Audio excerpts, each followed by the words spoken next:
What's up, everybody? Welcome back to another edition of the First and Orange podcast. Denver Post sports crew here, Ryan McFadden, Parker Gabriel. It's been an interesting few weeks on the Broncos front. We're obviously past the draft, past Broncos rookie minicamp, and steaming headlong into OTAs. Ryan, it's going to be like week one before we know it. Yeah, these things tend to go by quick. So it's like you feel like you have time before week one, and all of a sudden it creeps up on you. Yeah, we're going to be going to the first day of training camp before too long here. But for right now, obviously, a little bit of I'd say a lull, except for there's been some, personnel movement and all of that for the Broncos as they go into phase three of the offseason workout program. As it is for most of the first two phases, Sean Payton has had his group basically like weight room and running. They've been able to do some stuff on the field that's not technically practiced through phase two. And now we get into 3 weeks of organized team activities where they're practicing 3 days this week, 3 days next week, 4 days the week after that. And then they have a mandatory minicamp for 3 days in the middle of June. So this is kind of like obviously the combine and the draft that's like from a media perspective, those are big weeks in the offseason. But in terms of like your football team, this is sort of where the rubber meets the road in terms of the offseason and trying to start to, put plans in place and all of that for the season. So they've practiced. We're recording this Wednesday afternoon. They practiced Tuesday and Wednesday. Reporters will be over there on Thursday for the first time. So we'll talk to Sean Payton and some players after practice, and we'll see what they have to say. But Ryan, I guess just this week, and then we'll revisit next week and see what we've learned. But when you're going over there, it's your first year covering the team. What are you trying to learn? Like over the next few weeks, like what do you think is fair to try to sort of sort out this time of year? Uh, one, I'm looking forward to the overreactions. The one thing I Yeah. love Oh about yeah. OTAs, Oh yeah. um, you see like clips of practice and everyone immediately overreacts. Someone getting Mhm. beat on a one-on-one. You might see a nice pass from Russell Wilson, and we just assume this is what we're going to see into the season. But that's the one thing that I always enjoy. I'm not the biggest fan of overreaction. Obviously, I like to see what how they play when the pads are on, not the shorts. But overall, I love seeing those crazy overreactions on Twitter. But in reality, one thing I'm looking forward to seeing. I'm looking forward to seeing just Sean Payton interacting with these veteran guys. This is like the Yeah. first time we get to see, as media, Sean Payton interact with guys like Russell Wilson, some of the other key veteran guys who are expected to be there. I'm looking to see this crowded wide receivers room to see how Yep. how they look like early on. Jerry Judy, Marvin Mims, Cortland Sutton. That's what those things I'm looking forward to seeing. And another thing on the defensive side, Randy Gregory, Sean Payton mentioned he's been in the building. Let's see how he looks out there and how much interaction he's going to be on the field tomorrow. But those are kind of things I'm looking forward to seeing on Thursday.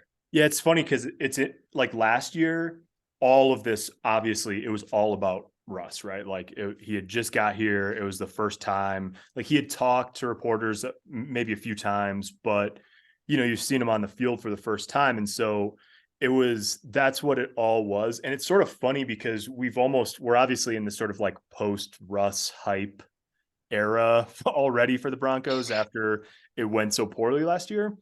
But I still think at the end of the day, even though maybe there's some Russell Wilson fatigue or you don't know what to expect and you don't want to go too. I mean, like I wouldn't want to go too far on a limb and say like, oh, I think he's going to be back to being a Pro Bowler or whatever this fall. It's way too early, I think, to talk in those terms. But the reality is, that's still that dynamic between him and Sean Payton is still as important as any sort of like one-to-one relationship and dynamic in terms of success this fall, right? I mean, like if he gets back to playing, not even at like MVP Russ or like peak Russell Wilson, but like if he just gets back to being good, that goes so far and it helps cover up other smaller things. And if he doesn't, then a lot of the other work ends up being in vain. And so, like, even though you're not going to draw grand conclusions, you're not going to overreact, hopefully, too much tomorrow and over the next few weeks. Like, I just am very curious. I don't know how much people are going to be willing to talk about it, but like, I'm very curious of what the early weeks of this, look and feel like for both of those guys. And now you're getting to the point where Sean Payton can't really say for very much longer, like, well, we're just getting started and we haven't really done this and that, because like now they are. And so that's, we can talk about a lot of other things, but to me, like, that's always going to be one of the most interesting parts of this part of the offseason for the next month. Yeah, most definitely. Because when you look at that dynamic between Russell Wilson and Sean Payton, I feel like that's going to determine your season, basically. Yeah. I feel like you might look at it. I think if Sean Payton could get Russell Wilson back on track to some degree, that means you're talking about a team you can actually make the expectations of possibly making a playoff appearance. Right. Yeah. Especially if you got Jerry Jeudy, Cortland Sutton, Marvin Mims, if the wide receiver core stays healthy, the offensive line on paper looks solid with the offseason moves they made. If they stay healthy, you get Javonte Williams back in the mix. I think when you look at all the pieces around them, it's like you can look at like you gave Russ enough to work with on offense. Now it's like it's time for you to time for you to get to work. And I think that dynamic between Sean Payton and Russell Wilson, we saw like Sean Payton's pass with Drew Brees and the success they did. So it's going to be kind of interesting to see the type of approach Sean Payton is going to take with Russ. But yeah, I think that's probably over this next month. I think that dynamic is going to be something that's going to have a lot of people interested in, because, like I just said, that's going to determine your season initially. Yeah. And also, like, I think it's worth revisiting, and maybe it'll come up tomorrow, depending on who talks and all of that, if we hear from Russell. But after the last game of the season, they beat the Chargers, and Russell got asked about the coaching search, because by that point, Hackett had been fired a couple weeks before and all that. And he he was not afraid of talking about Sean at that point. And he said very nice things also about Jim Harbaugh and about Ejiro Evero, their defensive coordinator. But he like called Sean Payton a wizard. He talked about how much respect he had for him, and how sort of like eye-opening it had been working with him, even like short stints at the Pro Bowl and all of this. And so, like, Russell's very strongly on the record as being sort of an admirer and an appreciator of Sean Payton.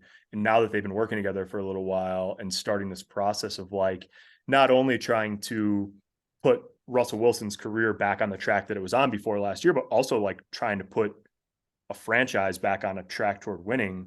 Like, it's just a fascinating dynamic. And so tomorrow, will be the first of a lot of looks that we get at that. So that's super interesting. And then another one on the other side of the ball, Ryan, is Vance Joseph being back in business, like being back in Denver. We didn't see him. All the coaches were out there for the rookie minicamp, 10 days ago. Vance was not. His daughter was graduating from college, and so he was out doing that, which is awesome. Congratulations. But I don't know. You didn't cover Vance here. I didn't cover Vance here.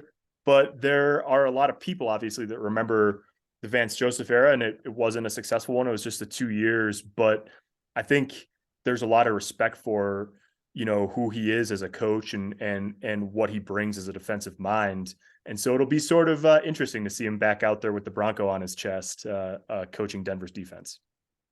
Oh yeah, most definitely. Like I don't know, like I don't know how like other like fans look at that movie bringing Vance back, especially like his head coaching stint with the Broncos wasn't the prettiest.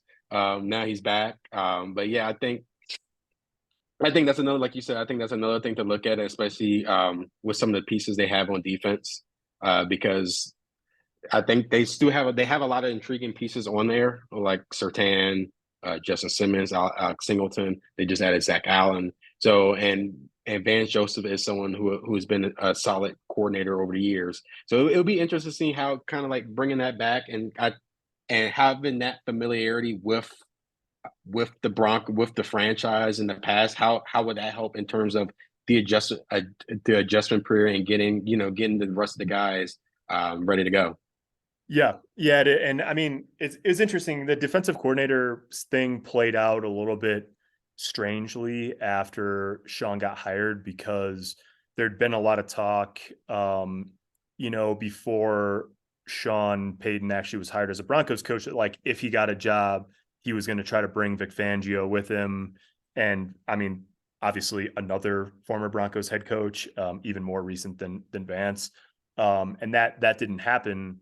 And then at the combine, like Peyton made no bones about the fact that he tried to convince Vic to do this with him, but like they had good options at defensive coordinator, and like I was thinking about this during the search, Ryan. Like when you interview for the Broncos defensive coordinator job, like if you turn on the tape, you're just like, oh look, number two, that looks like a good job to me, because that Pat Surtain's obviously one of the best. And overall, like their defense is in an interesting spot because he's an all-pro at 22 years old. They've got some nice pieces, obviously, like Zach Allen has worked with Vance Joseph each of the last 4 years in Arizona. And at the same time, like the difference between what Denver's defense was in the first half of last year compared to the second half, there's a lot of reasons for that. Randy Gregory's injury, they traded Bradley Chubb. They had some other injury issues. And then just like a losing season just sort of takes a toll eventually. But it was one of the very best defenses in the NFL for the first half of the year. And it definitely was not over the second half of the season, especially, later on. So it's a high bar, I think, for Vance. Like, I think he's going to find that the expectations are really high among the fan base and probably with his head coach and from the media too, because you saw what the defense could be sort of at full throttle last year with a super talented first year coordinator in Ejiro Evero. But that's going to be the standard, I think, that this group is held to this fall. Oh yeah, I agree with you on there. Like I think when you look at that first half of the season, they played really strong defense. They were really, I thought they were really solid. And I think going into this year, especially adding Zach Allen, I kind of like you're starting to get away from that injury narrative now. So it's like, and now especially with Sean Payton at the helm, it's like you're going into this season like we really want to get the ball rolling. There's no, for me, there's no excuse to like. I don't think there'll be too many excuses from the fan base and people around to accept like a settle in like phase and waiting for things to regress. I think this is when you hire Sean Payton, and then the year before that you trade for Russell Wilson. It's like you're kind of looking like, all right, the timeline's ticking. We gotta get the ball rolling really quick. So yeah, it's gonna. I think the expectation on the defense side is going to be very high, especially like I said, the talent. You're bringing a defensive coordinator with familiarity with the franchise, as well as, like I said, is they had a strong first half. Obviously, injuries got them towards the end in the second half, but going into this season, that injury narrative's out the way. It's like I think this defense. There's a lot of eyes going to be on this defense to especially get the ball rolling week one, and I think they have the talent to do that. Like, there's a little bit concerns on terms of depth on the defensive line, but like when you look at Surtain, Justin Simmons, Singleton, those guys, you have a lot of solid playmakers on that side of the ball, and it's gonna be interesting to see how Vance can kind of put it all together. Yeah, a couple of depth moves this week that sort of start to address a couple of the areas where you would have thought not signings that you're going to be like this time of year that you're going to look at and be like, oh wow, that's a game changer. Not like free agency when they're signed Mike McGlinchey and Zach Allen and 6 guys in the same day, but Tyler Lancaster they signed as a defensive tackle. And he played in 59 games over 4 years for Green Bay. Was hurt last year. Right after was it Baltimore he signed with, and then he got hurt? It was somebody else. No, it was the Raiders. I'm sorry. Yeah. It was the Raiders, and then he missed the whole year on injured reserve. But a guy like that that's or Cam Fleming, then the tackle they signed just today officially, and it got out yesterday. Those are the kind of signings that don't turn a lot of heads this time of year, and then like come November, you're like, oh yeah, this guy's going to play 30 snaps a game because of injuries or because of, whatever situation arises. And so I think you're spot on with the analysis on defensive. There's talent, but there's a couple of areas where you just wonder still about the depth. And mostly that's on the defensive line and on the edge. So, that's why there'll be a lot of eyes on Randy Gregory. That's why there'll be a lot of eyes on Zach Allen and DJ Jones. I mean, these guys are Baron Browning on the edge as well. All guys that have dealt with injuries in the past and that they're really counting on to be the core of their, front seven. Yeah. And then I also too speak on the edge. You kind of got it's probably not going to attract a lot of eyes, but you got to also look at someone like Nick Benito, Yeah. who's going to his second year, is because you saw in this draft they didn't go after you didn't see them draft another edge. You didn't see them like add more depth into that position. So it's like you're going to the season there like expecting someone like a Nick Benito to kind of like elevate his game in year two. So that's another guy you kind of you want to keep your eye on as well as when you're dealing with someone like Randy Gregory with his past and dealing with the injuries last year. You're going to have to look at, all right, can Nick Benito kind of like take a leap, because if he takes a leap, that's going to help that position group out a lot. Yeah, no doubt. I mean, they need him to. I mean, that's, they drafted him where they did in the second round last year. And I think he gets a little bit of a, like there's some pressure that comes along with being the team's top draft pick. I mean, I think Marvin Mims obviously in the same boat this year. Not like they drafted either of those guys 15th overall. They're both right at the end of the second round, but you get that moniker of being the first guy that the team took in the draft, and there's expectations attached to that. And he, at the end of last year, there was a spot right in the middle of the year where Benito really, it looked like he was coming on strong. And then, it's tough. It's tough to play on the line of scrimmage in the NFL as a rookie. And he had some struggles and didn't play a whole lot down the stretch. And it was pretty clear at the end of the season about needs to be more consistent and work, like a professional and all of that. And so you certainly don't put it past them to take a big jump from year one to year two, but there's some pressure obviously in that position group to be able to do that between him and Baron Browning, is just going into his second year of playing outside linebacker after playing inside his rookie year. And so it's an interesting group. Like they have some pieces that, it's one of those classic, like if you squint and everything goes right, you can see the path toward him being really disruptive. But as we know, like things don't usually just go exactly the way you plan on them going, and everybody stays healthy and everybody plays great in the NFL. So definitely a position to watch there too. I don't know. One thing that we don't know is if there's even going to be a kicker during OTAs. They don't have one on the roster as we speak here at 3:25 p.m. They did work out 3 of them today, but I don't know what you made of it, Ryan, especially being, relatively new here. But did it surprise you at all the extent that releasing a kicker was like big news around here the other day? I mean, you come from Baltimore. Justin Tucker is like maybe the best ever. So kickers are important too.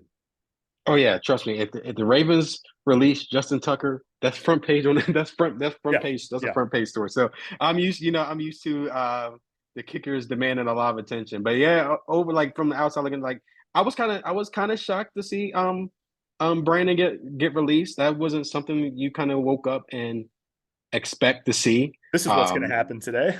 Yeah, that was not in the playing card. So it's gonna be interesting to see, like, who did they kind of, I would like to kind of see, like, one of the things I'm looking forward to seeing going into tomorrow is like what led into that decision. That's the key. I think that's probably one of the biggest questions Sean Payton is going to get asked tomorrow, is like kind of what led into that decision, and kind of what is he looking for now, and like when searching for a kicker, like what are you looking for now that Brandon couldn't, provide going into this year? So it was kind of a little bit of a surprise to see that news come out. But yeah, we're going to tomorrow OTAs. No kicker. Kicker free zone. Yeah. And Brandon said this over the course of last year. I mean, last year was not his best year. He missed 8 field goals. I think that tied for the NFL lead. Normally a guy who's been, I mean, he's made a lot of long kicks in his career, but he really, especially kicking in an outdoor stadium and with weather conditions as the year goes on, like he's always been pretty much automatic from 40 and in, which you have to be today in the NFL. And he wasn't last year. They had some operational issues. They had at least 2 or 3 kicks blocked. And so that just was like, it was just kind of one of those years. And I wondered after the year, I think I wrote this in a roster story at some point, if they might bring in competition for him, or if they might try to replace him. But the eve of OTAs after free agency and after the draft and all of that is sort of an interesting time to Yeah. make this move. So to your point, like, curious to sort of know what they say about the timing of it, especially. And then also, like, they've got some interesting options in terms of who they're working out. Brett Maher has kicked a lot in the NFL, obviously. Actually had a really good year for Dallas until the playoffs when he got the yips basically and was 1 for 5, missed 4 extra points in that playoff game. They won easily, but missed 4 extra points in a playoff game, missed another one again the next week when they lost. And so, he's got the bona fides and also that one sort of like flashing light on the resume. And then Elliott Fry has kicked in the NFL too. And Parker White, I think, is a younger guy.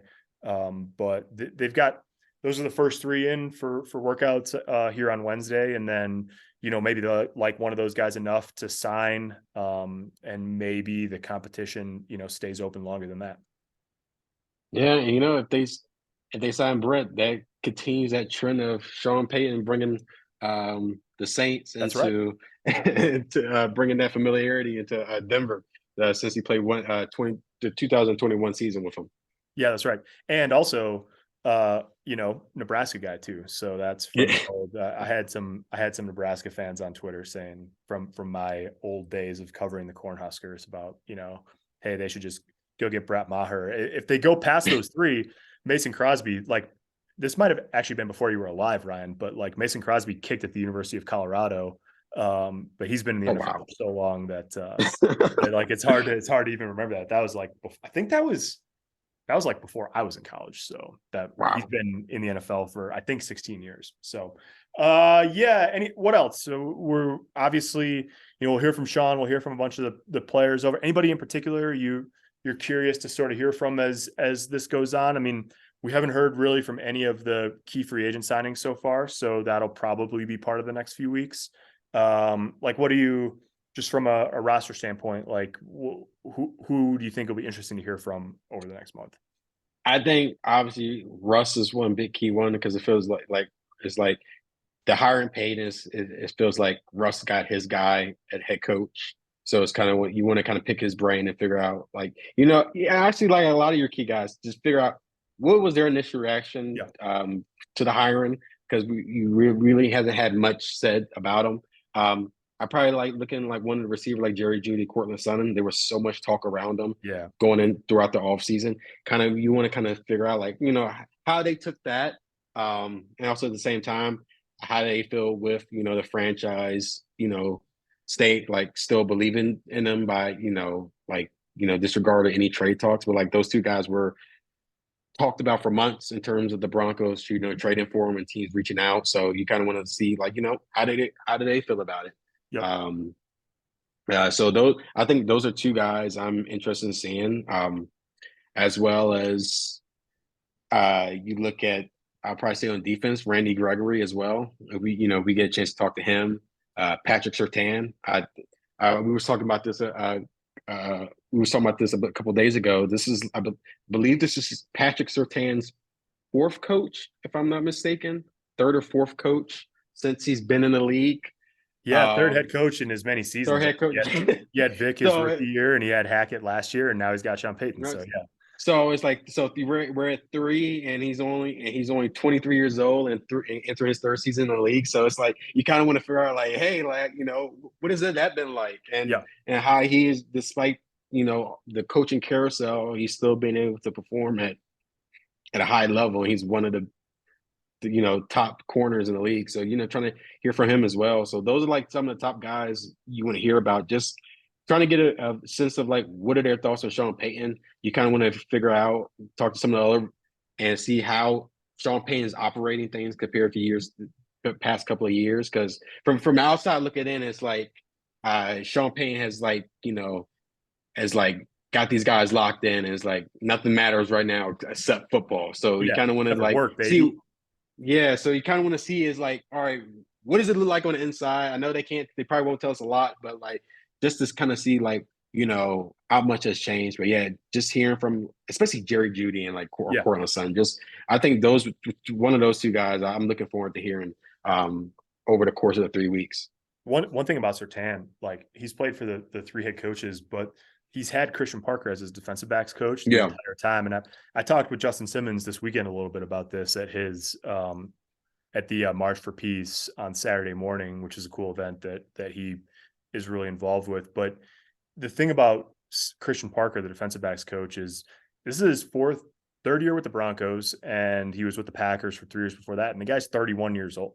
I mean, he's a young guy, but he's really accomplished as a coach at this point. And I think, that's probably helped. I mean, Pat Surtain, like, you probably could have put him anywhere and he was going to be a great player. He's just one of those guys. But I think having, Christian Parker through all that turmoil, and Simmons was talking about even just the simple, like, okay, Evero called this call this, and Vance calls it this, but they're really the same thing. Like that, having that sort of like common denominator from Vic Fangio to Ejiro Evero last year and now to Vance Joseph, that I think that's probably helped that group a lot. It's probably helped Pat some, but yeah, I mean, the guy was he was going to be a great player sort of no matter where he was, because all you got to do is watch him for 5 minutes. It's like, oh, okay. Yeah, I see it. Cool. Well, I think that'll do it for this week. We'll have a ton of coverage, denverpost.com/Broncos out of OTAs on Thursday through the weekend into next week. And then we'll have OTAs and the NBA finals. There's a lot going on, obviously, on the sports scene in Denver, but we'll have you covered on everything that happens with the Broncos. Again, denverpost.com/Broncos.